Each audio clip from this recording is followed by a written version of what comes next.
quando os Trapalhões se separaram em 83, por conta da grana, já foi o primeiro arranhão na imagem dele. Que 83?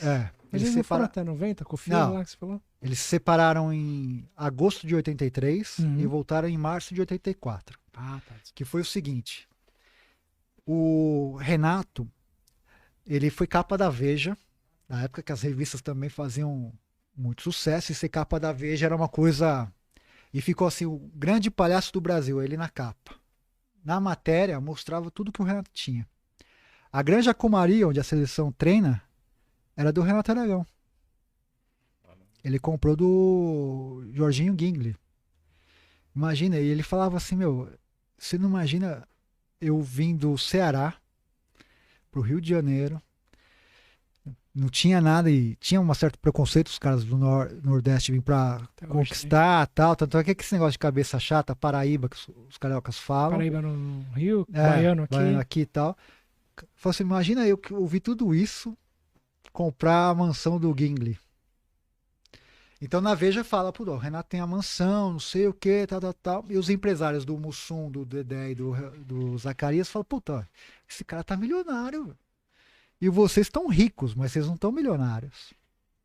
Daí eles fizeram a cabeça dele e tal, puta, vamos separar.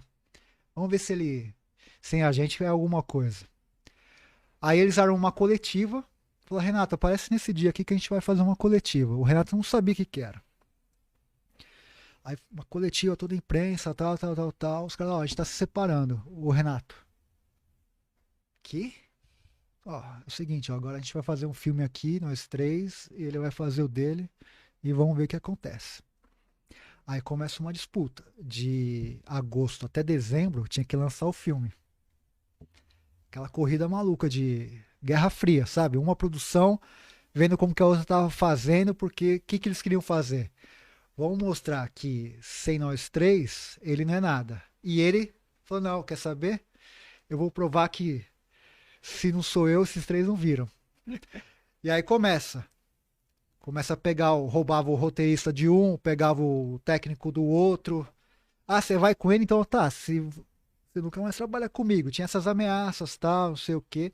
E os três, pra fazer um puta filme, os caras alugaram helicóptero, fizeram uma puta produção. Foi um filme muito legal, Atrapalhando a SWAT, que é o do Dedé, Mussum e Zacarias. Eu vi esse filme, bem legal. Né? E o Renato faz a Arca de Noé.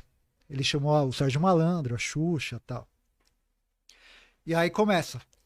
Fazer o filme, lança. Eu acho que o Renato lança um dia antes, eles lançam um dia depois. E o público se divide. Porque nem todo mundo tinha dinheiro para ver 2 filmes, né? Então a bilheteria ficou ruim, tanto de um quanto do outro. E a Globo perdida, porque o programa já não estava sendo produzido. Então era reprise, às vezes eles encaixavam os caras em outros programas tal. E a receita começou a diminuir, da Globo e deles. E eles falaram, não, a gente tá perdendo dinheiro aqui, cara. Os 2 filmes tomaram prejuízo. O que tinha o Renato que os outros 3 não têm? O Renato tem uma cabeça administrativa muito boa. Ele consegue multiplicar o dinheiro dele. Ele comprou a Granja Comari da família Gingli, mas vendeu para a CBF. Deve ter feito um dinheiro. Então ele ganhou, sei lá, vendeu por 10 e comprou por 10 e vendeu por 20. Onde hoje a Record tem os estúdios na Barra da Tijuca, a produtora era do Renato, ele vendeu para a Record. Então ele consegue multiplicar. Já os outros 3 são artistas. E eles não sabiam mexer com conta e tal. E tomaram um puta chapéu dos empresários deles. Tanto é que eles ficaram anos e anos e anos trabalhando para a Globo para poder pagar a dívida. Entendeu? Eles foram roubados pelos contadores e tal. E aí ficou nesse negócio de um começar a falar mal do outro tal. Aí foi o primeiro arranhão da imagem do Renato. Porque o público ficou naquele negócio, puta, coitado dos outros 3. Né? E ficou um negócio, puta, o Renato sacaneia, não sei o que. E de repente não era isso, porque ele trabalhava bem o dinheiro que ele ganhava. Né? Ele era produtor do filme. Então ele investia o dinheiro e tal, né? Tinha o retorno.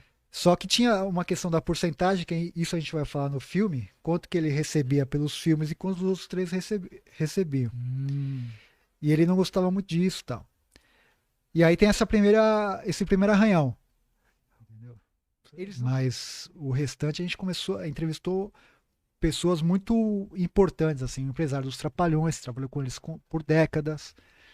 Entrevistamos o gerente da conta deles, essa questão da administração de dinheiro e tal. Ele falou, meu, às vezes eu chegava lá pro Mussum, o Mussum falou, eu fui pagar não sei o quê, cadê o meu dinheiro? Eu falei, meu, você já gastou, cara.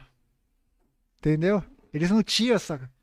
Esse controle. Não tinham, entendeu? Porque vinha muito, cara. Vinha muito fácil, muito dinheiro, não sei o que. Era um deslumbre total.